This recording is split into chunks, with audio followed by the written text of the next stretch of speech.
This thing took 15 months to get here. That sounds stupid, I know. But the reality is, ever since COVID, with certain appliances, this is just the way it is.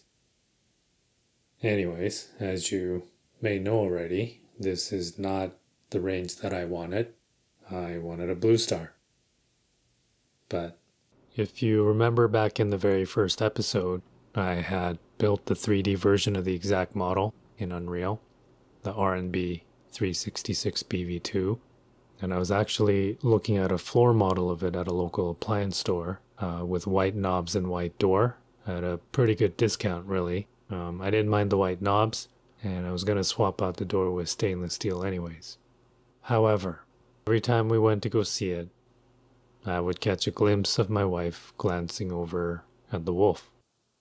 She never said anything, but I knew deep down, that was it. I mean, ultimately, this kitchen is for her, so it kind of made no sense I would be insisting on a range that I wanted. So, anyways, it took its sweet time, but it's finally here. This is the GR366, which basically means gas range 36 inches with 6 burners. So these are sealed burners, which is one of the reasons why I didn't want it. I wanted open burners, but yeah. Anyways, these 5 are 15,000, and then that one is 9,000 BTUs.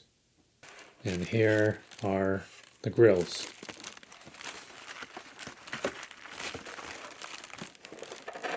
And under it is where you'll find the main culprit, the accursed red knob that ends up stealing the hearts of so many range buyers.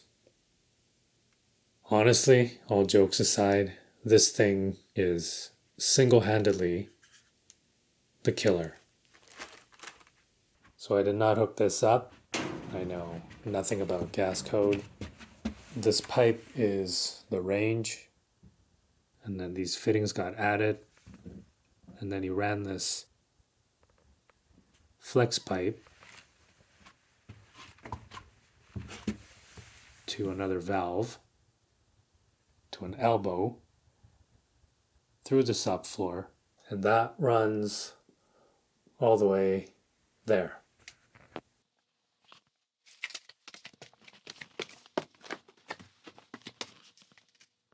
Two other things back here. One, I need to plug the power cord.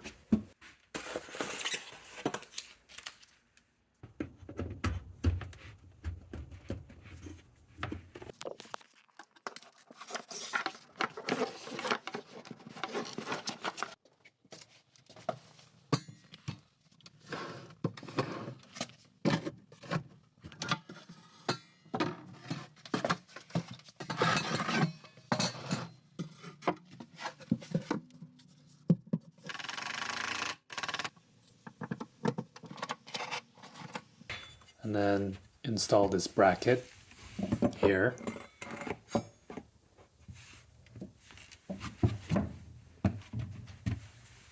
So that this catches it.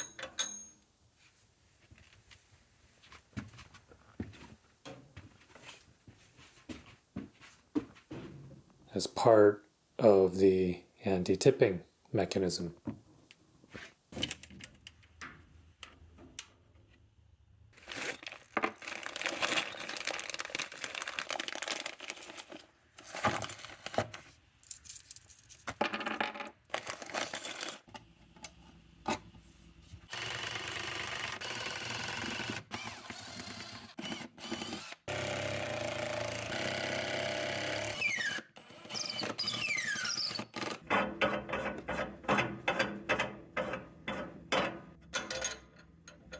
So I just have to make sure that this lines up with that before I start pushing.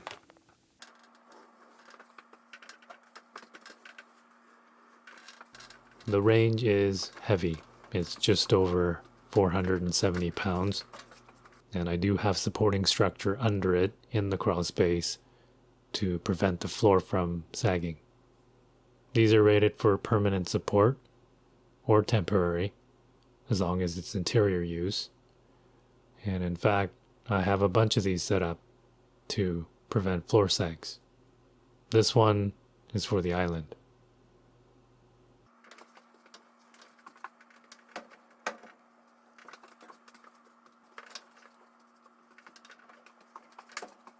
Okay, in place. It's a good amount of gap. It's about 3/16 for both. And this feels good.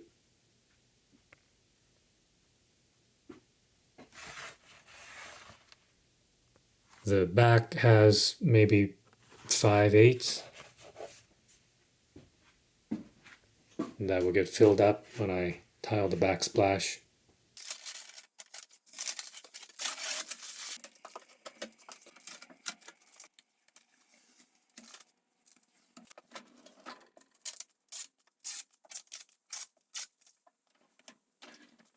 And here come the knobs.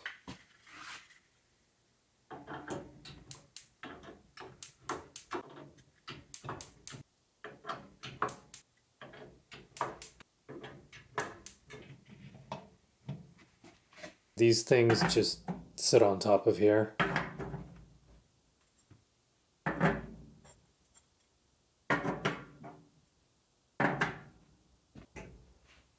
Grates, same thing. There's these little bumps that kind of secure it into position.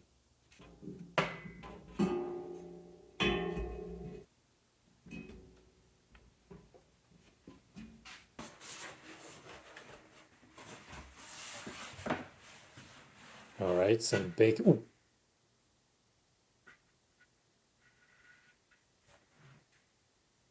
Okay, that's like super sharp. I mean, how much was this range again?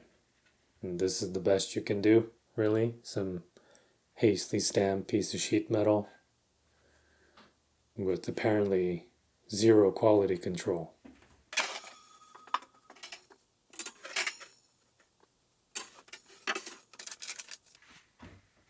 I see one sliding rack.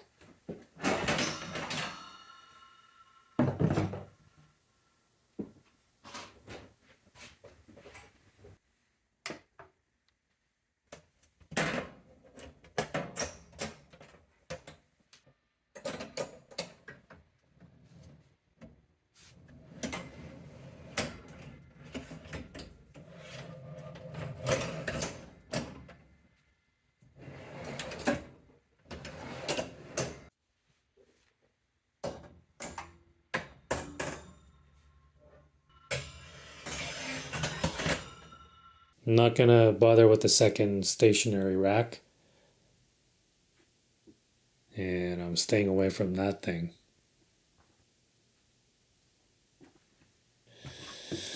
So, for a range that costs as much as a small car,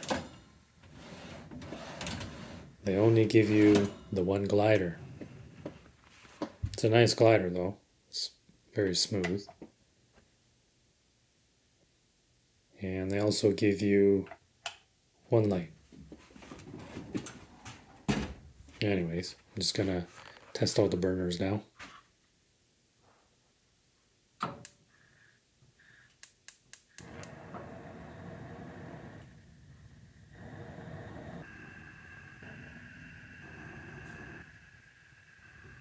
So there it is, a year and a half later, gas range installed, and that's about that.